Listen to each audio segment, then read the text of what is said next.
I'm Alana Cerrone O'Hare. And I'm Nick Millard. Welcome to PVD POV, where we bring you new insights into the coolest little city in the smallest state. Whether you're a local looking to uncover hidden gems or a visitor eager to dive into the vibrant culture, we've got you covered. Each week, we'll be chatting with the movers and shakers in Providence, from restaurant owners to hoteliers and everyone in between. And today on PVD POV, we're at our first off-site podcast recording, so we're very excited about that. And we're at Tuft PVD, which is the coolest spot over in Hope Artiste Village in Pawtucket. We're here with Sav Hazard-Cheney. Hi, guys. Hi. Good afternoon. Good morning. Thanks. And this, I think, is probably one of the most beautiful looking ones for our first off-site recording for podcast. Honestly, Yes. I don't think we could have chosen a more vibrant No, you can tell scene an artist works here. So we're really excited to bring this to our listeners because it's something new for us. We're learning about tufting. We're learning about Sav's story, how she got started, and we're excited. Yeah, we can dive in. So tell us a little bit about yourself. Tell us a little bit about what you do here. And for people that don't know, what is tufting too? So again, my name is Sav Hazard-Cheney, and I run Rhode Island's first and only Black, queer, and woman-owned tufting studio, Tuft PVD. I'm located right here in Hope Artistry Village in Unit 8113. And I make rugs, y'all, and I teach people how to do what I do. That's a good tagline. Yeah. Yeah. Is that the little tag on the website? I make rugs, y'all? No, but now that you said something, I'm like, yeah. Yeah, let's do it. I think you should make a rug that says, I make rugs, y'all. No, that's... And put it right outside the mat. And like there we maybe go. some gear, some branding stuff. I make rugs, y'all. Yeah. Are we going to get a little cut of that, though? Is that what we're going to do? Listen, yeah, we can talk about it. Yeah. So for, again, it's making rugs, kind of like explain a little bit. And we're actually going to be doing some tufting after. So, so they'll be able to watch that too. But kind of explain the process a little bit for people that don't know. Yeah, sure. So to be honest with you, I was sharing the story a little earlier too with some of the students that you guys have brought with you. I first saw rug tufting on TikTok during the pandemic, during quarantine, when we were all inside and we were shut down. I was doing murals in the city, doing public art. And so when the pandemic hit and public art shut down and nothing was happening and we were all inside, that is where I saw a tufting machine. It was on one of my kids' TikToks. And I was like, what is that person doing? It looks like they're painting, but with yarn. And that was my initial connection. And I share this story all the time. And that's when Joe was giving out the stemmies. And so I invested mine into a machine and quit my job, started a business. That's really like the short version to how I got here today. But tufting really is like taking the traditional form of rug making, weaving, whether it's punch needle or like latch hook, which is all like really super manual work, like grandmothers are still working on things. Yeah. And then bumping us into 2025, and we have this really cool power tool that weaves the yarn into the fabric and hooks it in there for you automatically so that you can just make a rug in a matter of a few hours. It makes it more accessible for anybody to do it. And, you got it. And you can have classes too for those. You got it. Yeah. And so teaching was not, or even starting a business was not even in the forefront of this. I started tufting because I really fell in love with the craft and really wanted to explore how to get tufting in more gallery and exhibition and museum spaces and things like that. And then naturally being in a space like the creative capital, Providence, people wanted to learn. And so there was a lane, it felt like, for me, and that's what I'm on. What was the tufting landscape when you got into it a few years ago? Was there any type of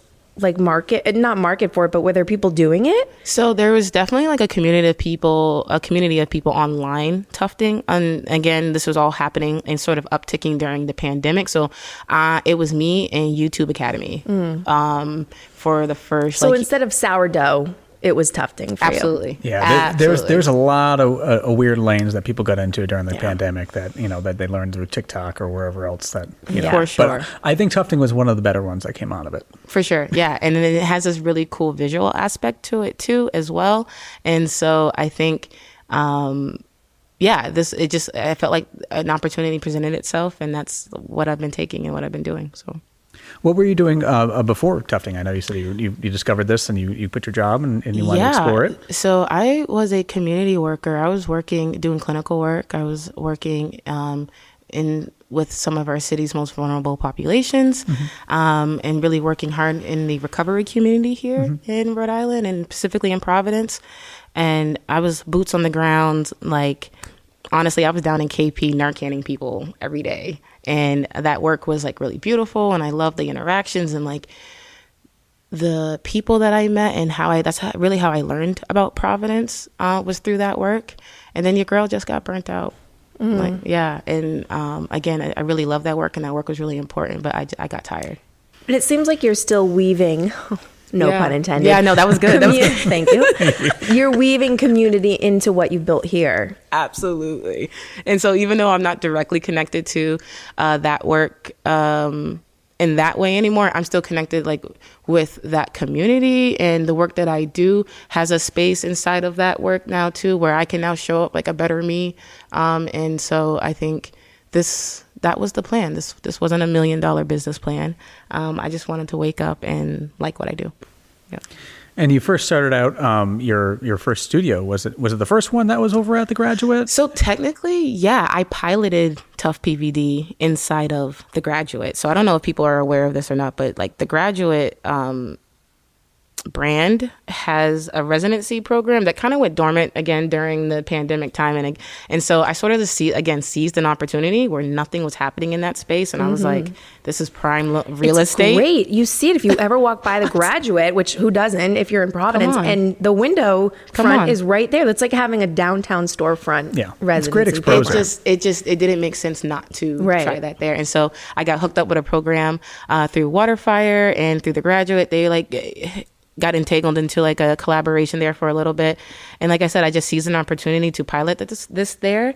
And I was teaching there for a little while before transitioning into my first, like, now I have an overhead studio. And that was on Westminster, right next to the Ogie's restaurant. Oh, nice. Yep. And what was the feedback from the community, people who came to you to learn to tuft and probably had not done it before? I mean, my classes, they create a melting pot of, I get so many different people, artists, interest levels that enter the classroom. But in general, a lot of the feedback was just how empowering the experience is, because, we're starting off with absolutely nothing other than a sketch. And then in a few hours, you get to walk out with something so tangible, like a rug, which is really unheard of in the fiber arts world and community. It's really hard to do something in one session and walk out with it. And so this class was designed to empower people, because I'm not a traditional based artist. I've never even taken an art class. And I like the shirt. Thank you. This was made by a local artist, and it's awesome. A pun and then a play off of RISD, which I just think is like it's another stake in this game for me. And so, yeah. Well, I definitely see the uptick of the arts classes and the arts experiences that we have in the city. Because I mean, there's obviously you get like the wine and paint nights, so something like low tier like that. But then you get the glass blowing with Gather Glass, which those guys are great. I know you know those guys too. Yep. But like something like this is definitely a cool like take home tangible something to do and learn too. Absolutely. And I think that it's definitely something that we've been seeing pop up in the last like 5-6 years is something that is you want to be able to explore the arts and take home something too and have fun doing it. Absolutely. Yeah. So Providence just felt like the perfect place to like pilot and try this. So yeah, really grateful that this is where the universe landed me and gave me an opportunity to give this a shot. So yeah, what's your take as an artist and like a non-traditional artist, as you called it, on the creative capital and being an artist in Providence, even Pawtucket? I mean, yeah, I know. I feel like I'm in the tale of two cities here, where like I started off in Providence, and now I'm technically what's now Pawtucket. But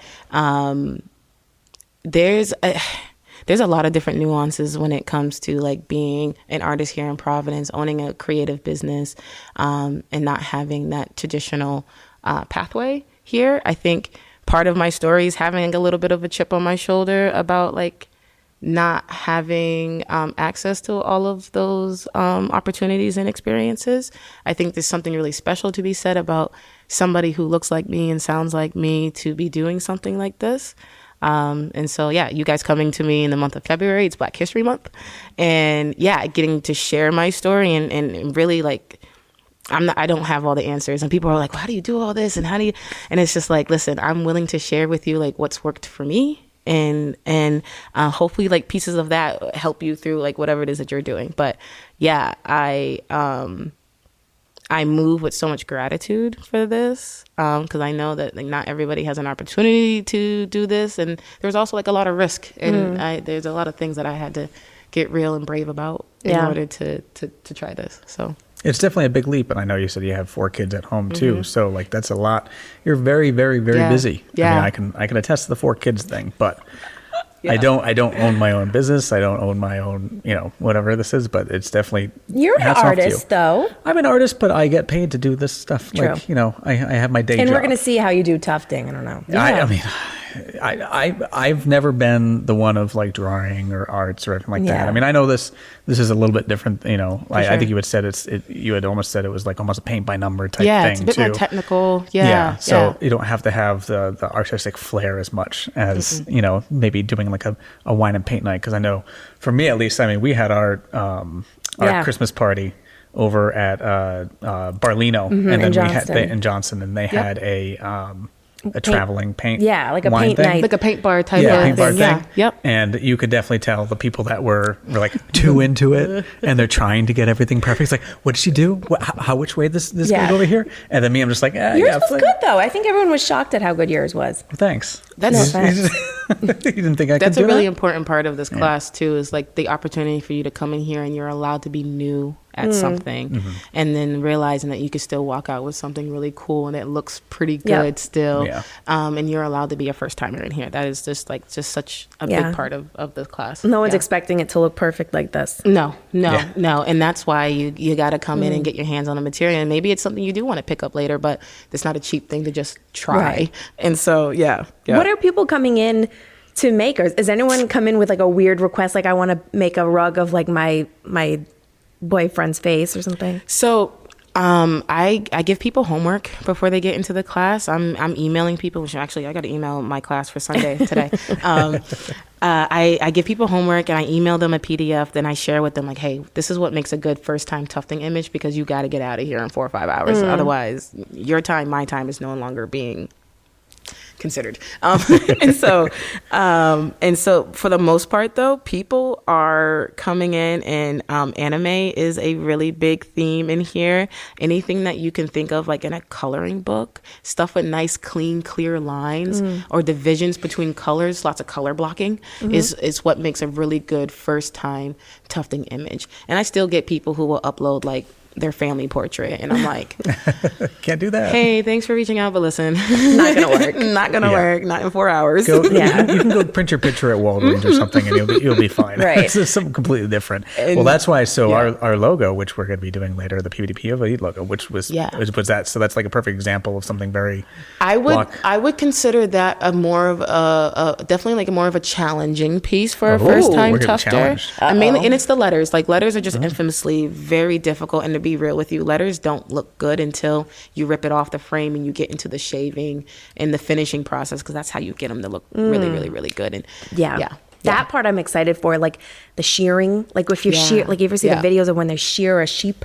You want to shear it's some just sheep? satisfying. There is. And so what a lot of people don't see too is that's a whole nother art and craft to this class. And so you do, in the actual class that I teach, you do get a little bit of time in that part, but to be honest with you, that part of the rug tufting process is my longest part of the process, and I can shave a rug for easily 4, 5, 6, 7, 8 hours. Wow. Yeah, easily. That looks fun. So back when you were growing up, did you ever think that you'd be saying that to somebody? I shaved her.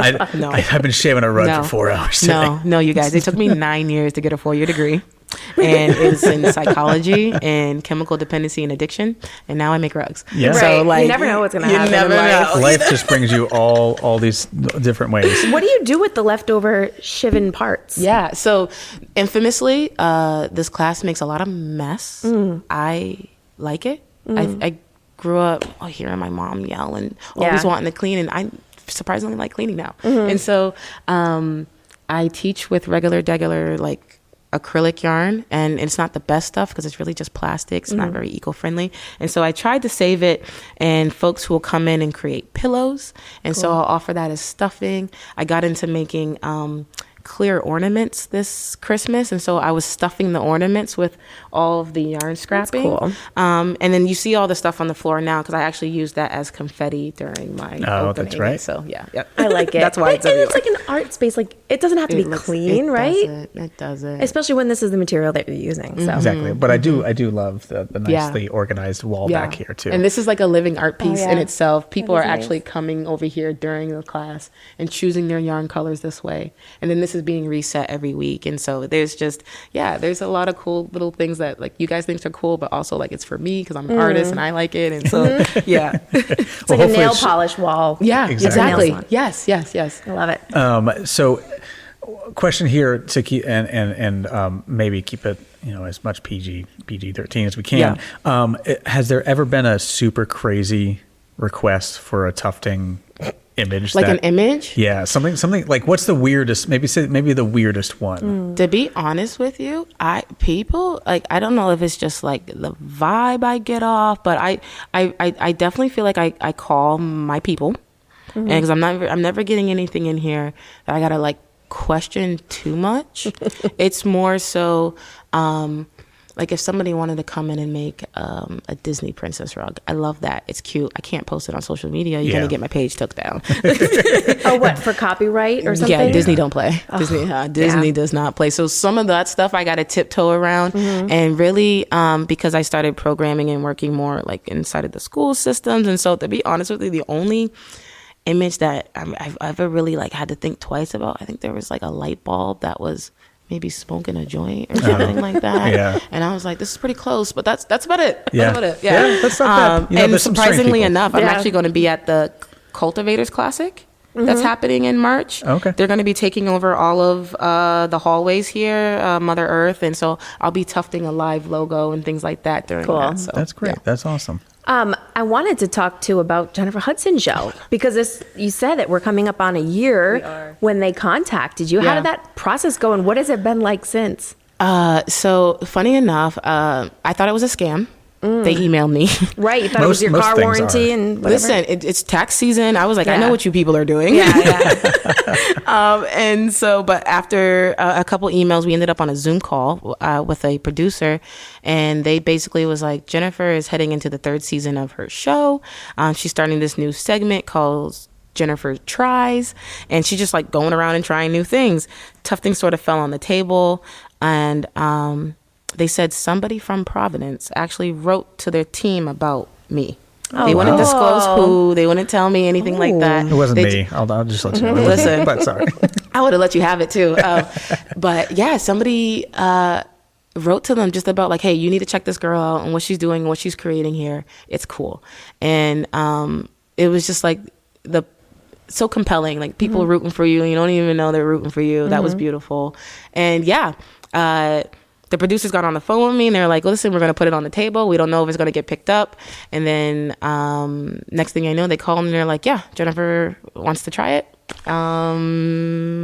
Let's do this. Yeah. And so that was a fast turnaround too. You said, right? It was a quick turnaround. I mean, it was a lot. It took like 6 Zoom calls just to get them to understand that we work backwards. And so there's a visual thing here. What does the audience see? What does Jennifer and I see? And what are the cameras picking up? There's so many nuances because I'm bringing tufting into a space that's never had tufting before. And so there's just, I've been learning and having so much fun with this, you guys. Did you bring the yarn and I did. So I prepared a bunch of stuff, like a cooking segment. Yeah, I saw that you revealed like a finished one at the end and everything too.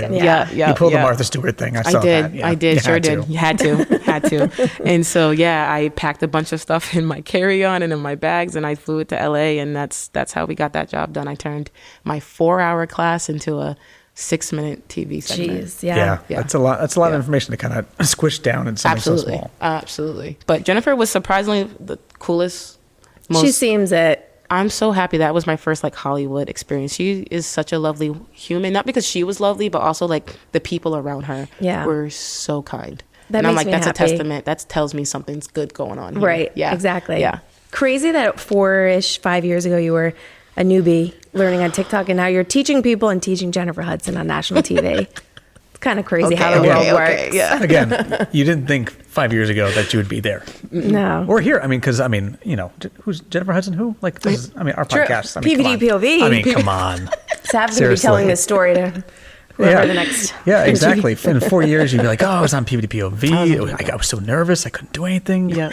Oh, God.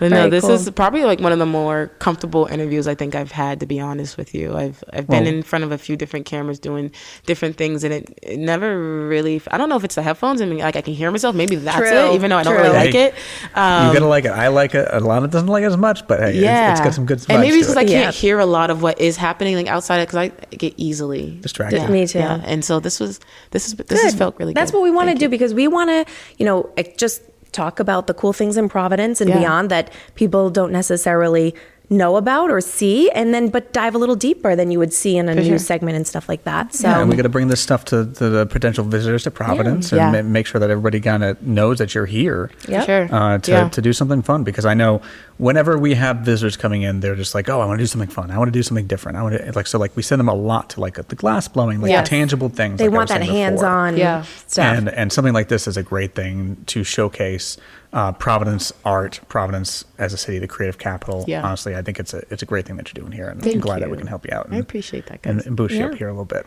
Thanks for coming on the podcast. Yes, and thanks for inviting us to your space. Most importantly, yes, thank you.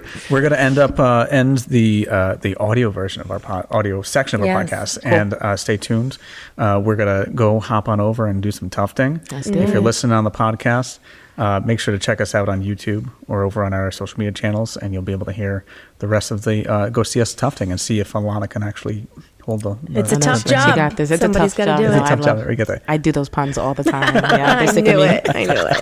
All right. Well, thank you so much. Yeah, no, thank you guys. Yeah. PVD POV is a podcast hosted by the Providence Warwick Convention and Visitors Bureau in collaboration with the College of Hospitality Management and Center of Media Production at Johnson & Wales University. Hosts are Alana Cerrone-O'Hare and Nick Millard. Production by Professor Brian Lavin with assistance from the graduate students in tourism management. Episodes are available wherever you download your podcasts. Visit GoProvidence.com for more information on these stories and everything else Providence.